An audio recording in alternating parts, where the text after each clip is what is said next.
Now for our esteemed guest, Charlton Heston, and he's really the Hollywood icon in the world today. He's probably the most recognized person other than presidents or other top politicians like British prime ministers or something.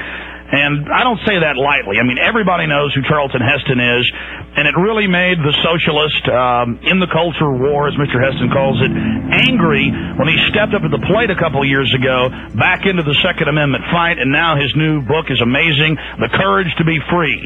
Mr. Heston, thank you for joining us today. Well, thank you for loaning me your audience. It's a pleasure to talk to you.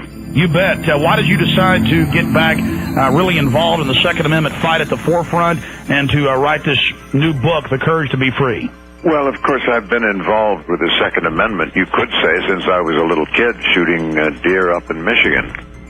But then I became involved more seriously with the Bill of Rights, and I came to see the importance of defending every one of the 12 articles of the Bill of Rights, of which the second is the right to keep and bear arms. And we had a lot of success with it in the last election. It was an interesting thing.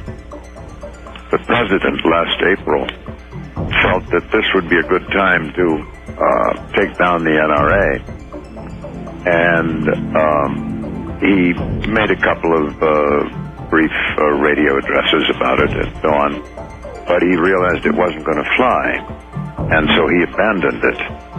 And of course, what he didn't realize, as we found ourselves rather amazed to find when I was campaigning through, 8 different states and several different cities, and what the president had not realized is not just the NRA. The NRA has, just under 5,000 members. I'm sorry, 5 million. And we campaigned on this issue in part because, of course, as again, the president did not realize that an overwhelming proportion of people in this country are hunters. Of course they are. This is hunting country. The whole continent is a hunting continent, except for New York City and L.A., of course.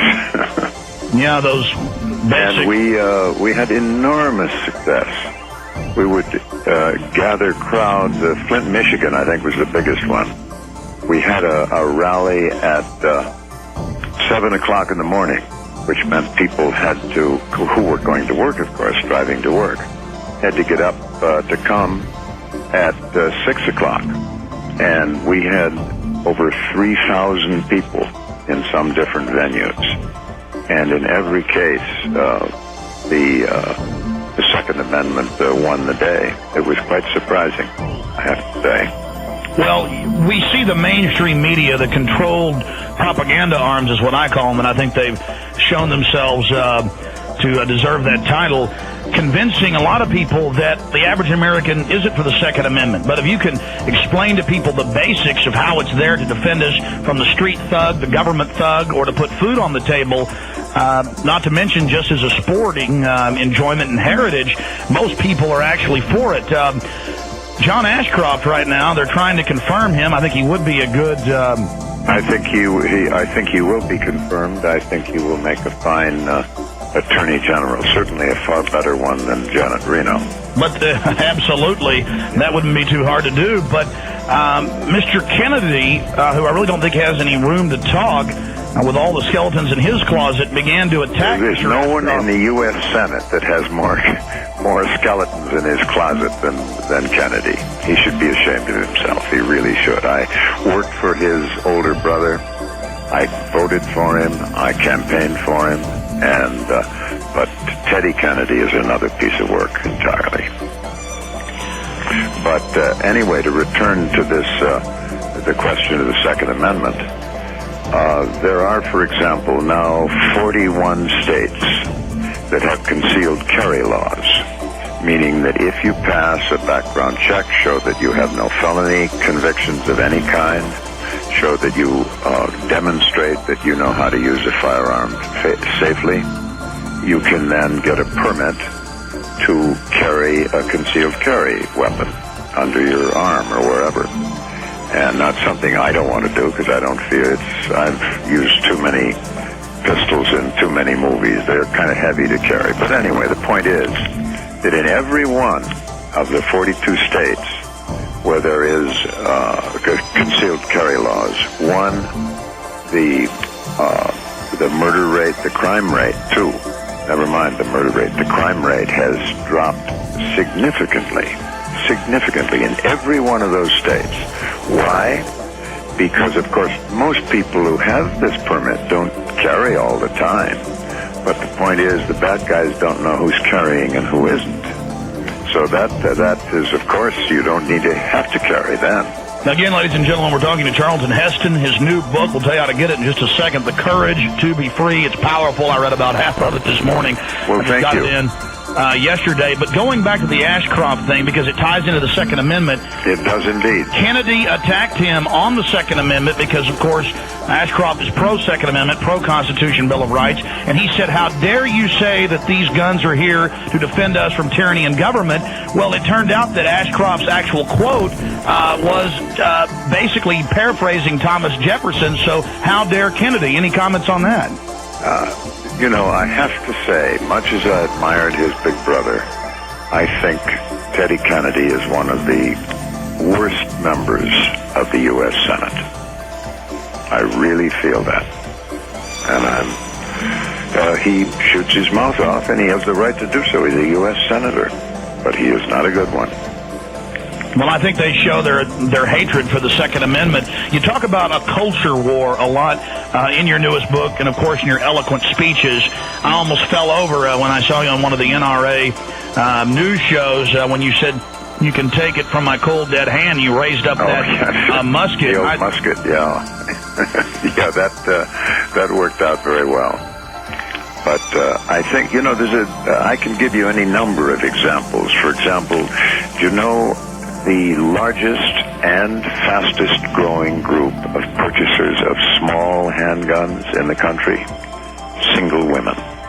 Of course, there are women with permanently absent husbands who have 2 or 3 kids they're trying to support. They want to spend some time with them, so that means they have to be there when they're home from school, which means they have to work, make a living, because the husband's long gone, by cleaning office buildings till 3, 4 o'clock in the morning, and then they ride the bus within 3 or 4 blocks of where they live.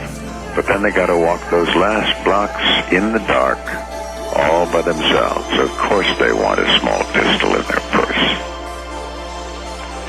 And how dare this corrupt government, those running it, especially the Democrats, tell women they don't have that right. I'm sure you've heard that the Solicitor General has said that the Second Amendment, Mr. Heston, does not extend to individuals. Yeah, I've read that, but of course that's not true. Every one of the founding fathers, those wise old dead white guys that invented the country, every one of them is elaborately on record at the time about the importance of the Second Amendment and the meaning of the Second Amendment. It is simply impossible to deny that. And the efforts of the anti-gun mob are just specious. You're talking about the Federalist Papers documenting the true intent. Yes, of course. And the Bill of Rights itself, and the Federalist Papers. But also, while they were drafting the Bill of Rights, they wrote, every one of them wrote papers on this, as you say, one of the Federalist Papers. Mr. Heston, I know you're incredibly busy. We've got a real short 3-minute break right here. If you can stay with us, I want to... Sure, I'm here. I'm fine. Fantastic. I want to tell folks how to get the courage to be free. And if every one of you out there doesn't get in the fight like Mr. Heston has done for the Second Amendment, we're going to lose it. And, we know who was for gun control, Hitler, Stalin, Mao, you name it. I want to bring up that historical fact to Mr. Heston that has lived over quite a few decades watching tyrants globally. We'll be right back. This is Genesis and the Liberty Works Radio Network. Stay with us.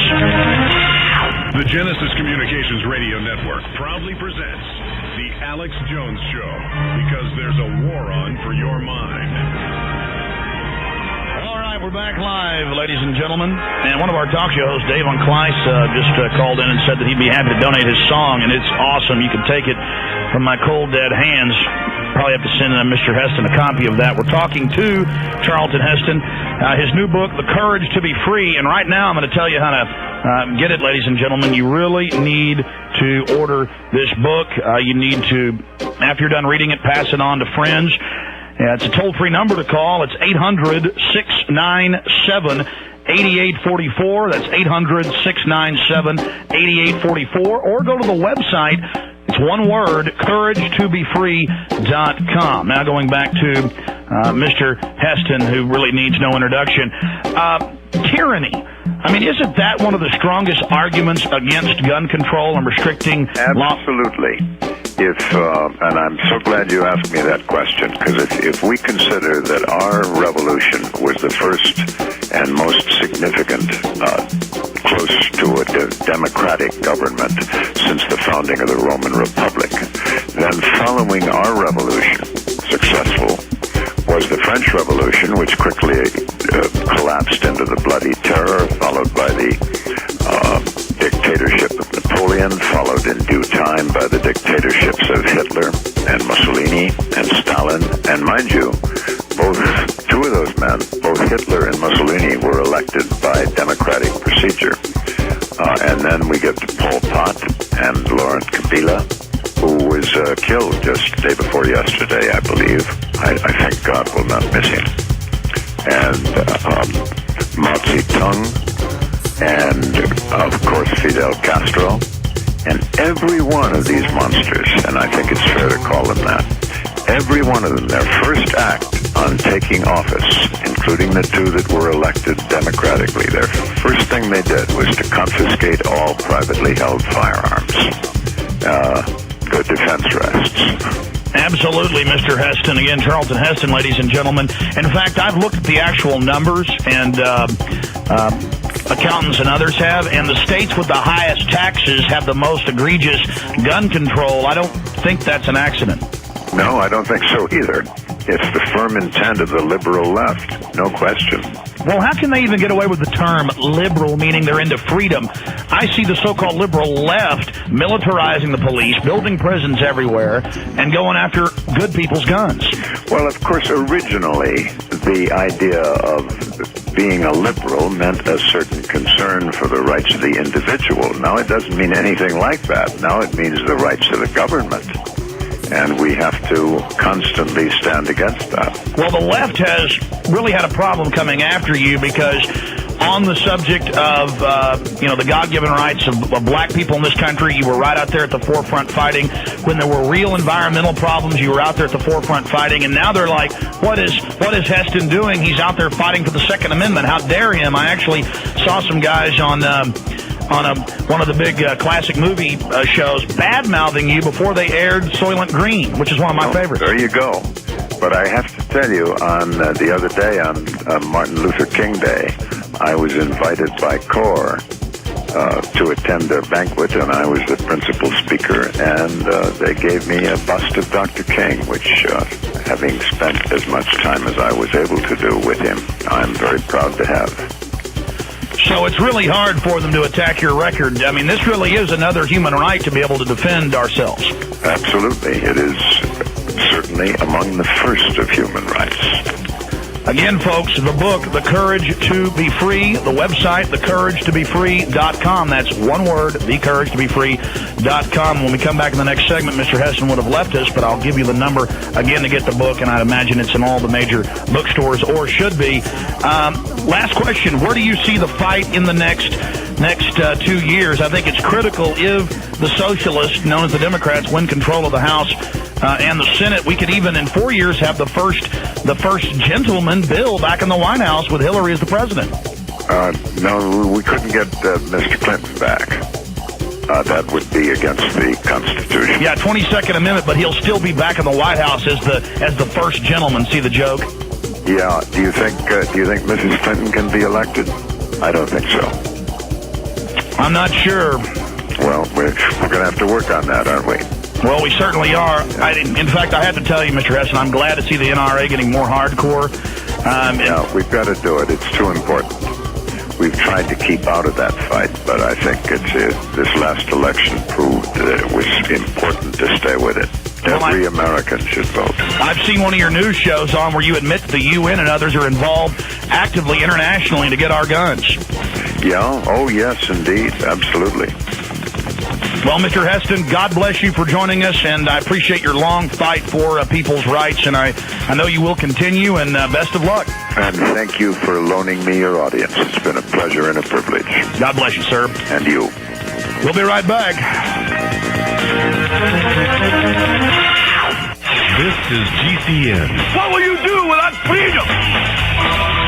The Genesis Communications Radio Network.